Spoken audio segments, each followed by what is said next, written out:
This is technically a three-part assignment.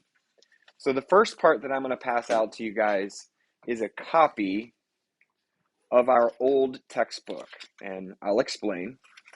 Okay, I'll explain. The new version of our textbook does not go into as much detail as the old version, and I want you guys to have a hard copy of the text because I want you to highlight it. I want you to underline it. I want you to star important information, and you're not going to be able to do that in your actual textbook. So that's why you're getting a hard copy of the text. For those of you that went ahead and got through the portion of your notes that I asked you to get through, this should seem a little bit easier. So just so everybody's clear, this is your key to this project's success. Don't lose it. I have some extra copies if you misplace it, but please don't lose it. The next thing that you're going to get from me is a packet, and there are two parts to the packet. I've labeled them Part 1 and Part 2, but there will also be a Part 3, and the Part 3 is going to be the assessment over this. The reason why I labeled it Part 1 and Part 2 is because you need to do them in that order. If you do not do them in this order, your project will be incorrect. Therefore, you will fail the assessment at the end of the project. So, let me explain. Once you guys get your little packet, let's take a peek at Part 1. I've written the directions up there for you, so if you forget what I'm rambling on about today, just read the directions. It's no big deal. But it says, as described by Secretary John Hay, the Spanish-American War was a cute, little, splendid war. Because it was relatively short, many of these events took place in the same year. There are going to be a ton of events that happen in 1898. I think the Spanish-American War in total was like 6 months long. So it really was, as far as like other wars we've been a part of, relatively short. If the book lists a month, a day, and a year, you're going to need to write all three. You're going to need to write all three. It says a few of the events list only the year. If it lists only the year, that's all you're going to be able to write down. And a couple of other events do not restate the year, but just simply imply the year 1898. This is part 1 of a 3-part assignment. If you don't get these dates correct, the next 2 parts will be incorrect. So, step 1. This is at least how I would do it. Go through the copy of the textbook. Highlight, underline, star, circle, whatever is going to catch your attention. Find any place in the reading that has a date. I mean, you don't even have to read the whole thing. Just kind of skim. If you see some dates, highlight them, underline them, star them. Now, don't start yet because I got to finish explaining this. Once you've gotten all of the dates highlighted, I'm going to say that again. Once you have all of the dates highlighted, you need to look through the list of events that I've asked you to focus in on. There are 15 of them. There are 15 events. Guys, there are far more dates in the reading than just 15. These are kind of the big ones that I want you to hone in on. So highlight all the dates first. Then I want you to look at part 1 and figure out which events I've asked you to look at. Next to each event, that's where you're going to write down the date. Next to each event, that's where you're going to write down the date. Guys, listen to me. You have to write down the date before you do the next part. This is why. They're not in order. They are not in order. And your book doesn't even go in order. That's part of the reason why we're doing this. Highlight all the dates. Then come to part 1 look at the events that I've asked you to focus on, and write down all of those dates. Then you're going to number them and put them in order. So take a peek. I've already given you the first one. You don't have to look up the first one. The first one's date, July 8th, 1853. Commodore Matthew C. Perry forces Japan to trade. That is the first event on your timeline. Okay?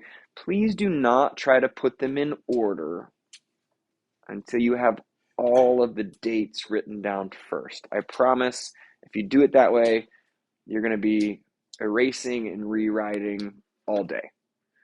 Get all of the dates first, then put them in order. Once you guys have them in order, call Ms. Payne over, call myself over. We'll take a look and make sure you have it in the right order. Okay? We will confirm that for you. Now, if you call us over and you don't have any of your dates filled in, we're not going to give you the answers, but we will be happy to check to make sure you got them in the right order, because part 2 is dependent on that order.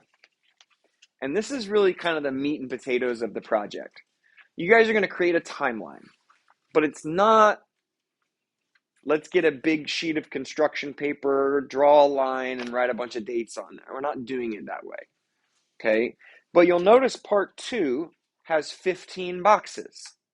Those 15 boxes represent each of the 15 events. You're going to put those in order. Okay? You're going to put those in order. Let's look at the directions in part 2. It says use part 1 to complete the timeline. Students may draw or write clues. So like we did last unit, you were required to do drawing. This project, you're not required to do drawing. You can write if you choose to. You can draw if you choose to. You can write and draw. It really doesn't matter, but we need to keep going. Students may draw or write clues within each box to help them remember the key events before, during, and after the Spanish-American War. Students may not use any of the words found on part 1.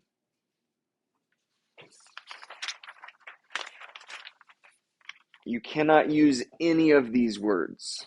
You cannot use the word Commodore. You cannot use the word Japan. You cannot use the word the Philippines. You can't use any of these words, but we're going to make your English teachers very happy today, because you can use synonyms. Now, I know some people in the room don't know what a synonym is. Google it. It's really cool, I promise. Okay? You have to use synonyms or other words that would help you remember those events. Let's finish the directions. Obviously, words like, the, and, etc., those are all fine, but you may not use any of the proper nouns or keywords from the event inside your box. However, students may use synonyms for those words. You can use symbols, you can use illustrations. I've given you an example of what not to say. So the word slavery, okay? You can't just simply replace the word slavery with enslavement. That's the same word, okay? That's not a synonym, that's the same word. Maybe you say bondage or locked up or something like that, okay? Those are essentially the same word, but you could use the word servant or indentured servant. Additionally, writing in a foreign language does not count either. So if you just write everything in Spanish, those are still the words, right? Well, Mr. Smiley, I wrote presidente. Okay, well, that still means president. And just like we did with our drawings over Native Americans, if you guys are questioning whether or not what you wrote is good, just ask. Just ask. Ms. Payne and I will be happy to come around and take a peek. Now, I was nice, and I went ahead and give you 2 more events. I've given you the 5th event, and I've given you the 8th event. So now we have 3 of them. We had the 1st event, we had the 5th event, and we have the 8th event. So let's kind of do these as practice, okay? Let's start with the picture one first. I drew a picture in the box. What would you guess that's a picture of? Yeah, or even more general than that. It's just like a boat that's sinking, right? And then there's a bomb next to it. And then underneath that, I wrote a state in New England. Okay, well, go with me. Go back to part 1. Are there any events on part 1 that might look like it's saying something about a boat and something in a state in New England? You guys find anything? Which one is it? Yeah, the sinking of the USS Maine. So I couldn't use the word USS, I couldn't use the word Maine, I couldn't use the word sinking, but I drew some clues inside box 8 that will help me remember that event. These are clues for you. They're not clues for me. What's going to help you remember those things? Let's look at number 5 too. Number 5 just says, America's leader is chosen. Well, go back to part 1. Are there any events on part 1 that look like they say something about an American leader being chosen? William McKinley is elected U.S. president. I can't use the word William. I can't use the word McKinley. I can't use the word elected. I can't use the word U.S. I can't use the word president. Find a different way to say it or show it. Okay? Quick recap. Look through the text. Highlight anything that has a date. Once you've highlighted everything that has a date, go through part 1. Figure out the dates of each of those 15 events. Once you have all of the dates written down, call Ms. Payne over, call myself over. We'll help you confirm that they are in the right order. Number them in the correct order, 1 to 15. If you get to part 2 today, great. Okay, some of you probably will. I'm planning on giving you guys some time in class on Friday to work on part 2. Part 1 is so important. If you don't get part 1 right, you're going to mess up part 2. And then the assessment that you're going to have at the end of this is going to be based on part 2. So part 2 is arguably the most important piece. Yes, sir. What? I haven't decided. Yeah. Just kind of see how long it takes everybody. Other questions? Okay, we have a little bit of time before lunch. See if you can at least get everything highlighted before you go to lunch. If you get it all highlighted and you want to start writing some dates down, start writing some dates down.